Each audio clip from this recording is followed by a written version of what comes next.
নির্বাচনের ভিন্নতা কতটুকু দেখছো? গতবার একটু জমজমাটটা বেশি ছিল, কারণ গতবার প্যানেলে যারা ছিল খুবই মানে কি বলবো বাঘা বাঘা পার্সন। এরাও যে খারাপ এবার এটা তা না, তবে আগেরটা একটু মাস্ট জমজমাট ছিল। আপনারা দেখেছেন যে দর্শক একটা অন্যরকম আগ্রহ ছিল জাতীয় ইলেকশনের মতো। তো এইবার সেই আমেজটা একটু কম। তুমি একটু আগে বলেছো যারা ইউটিউবার একটা সিনেমা করেনি তারাও এবার সদস্য হয়েছে। আসলে এই জিনিসটা কেন বা কার গাফিলতিতে এটা হয়েছে বলে মনে করো?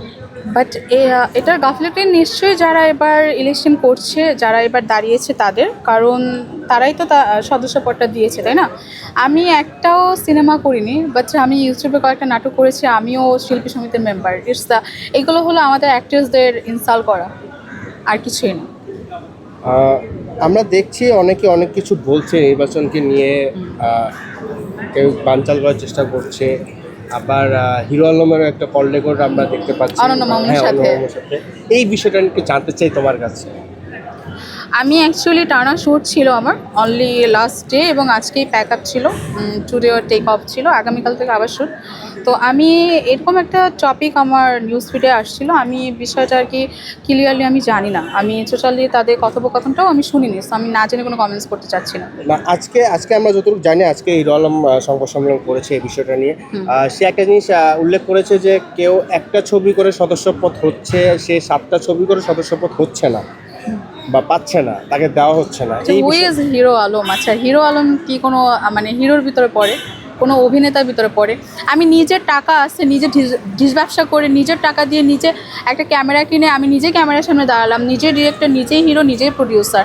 একে কি আপনারা সাধারণ জনগণ, আমরা যারা আছে, আমরা কেউ তাকে অভিনেতা বা একজন আর্টিস্ট হিসাবে সম্মান করি? এই প্রশ্নটা তাকেও করা হয়েছিল, সে বলেছে যদি সে হিরো না হয় তার 7টি ছবি সেন্সর হলো কিভাবে? এটা তার টাকা দিয়ে করেছে, ঘুষ খাইয়ে করেছে, বা কোনো লিঙ্ক আপে করেছে।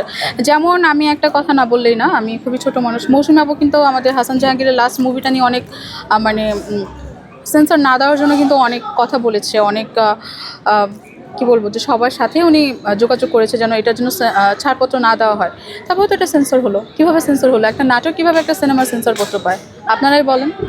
তাহলে কি আমরা ধরে নেবো এটা সেন্সর বোর্ডে গাফিলতি? ডেফিনেটলি টাকা পেলেই তারা যে কোনো সিনেমাকে মানে নাটককে সিনেমা বানিয়ে ফেলতেছে, অবশ্যই গাফিলতি। হিরো আলম আরেকটা কথা বলেছে, তাকে ভয়ে নাকি সদস্যপদ দেওয়া হয়নি। যদি সে তাকে সদস্যপদ দেওয়া হতো সে এবার শিল্পী সমিতি নির্বাচনে অংশ নিত, এই কারণে তাকে সদস্যপদ দেওয়া হয়নি। তোমার কি মনে হয়? তাকে ভোট দিত কে? এগুলো একটা অযৌক্তিক কথা না? কে দিত তাকে ভোট?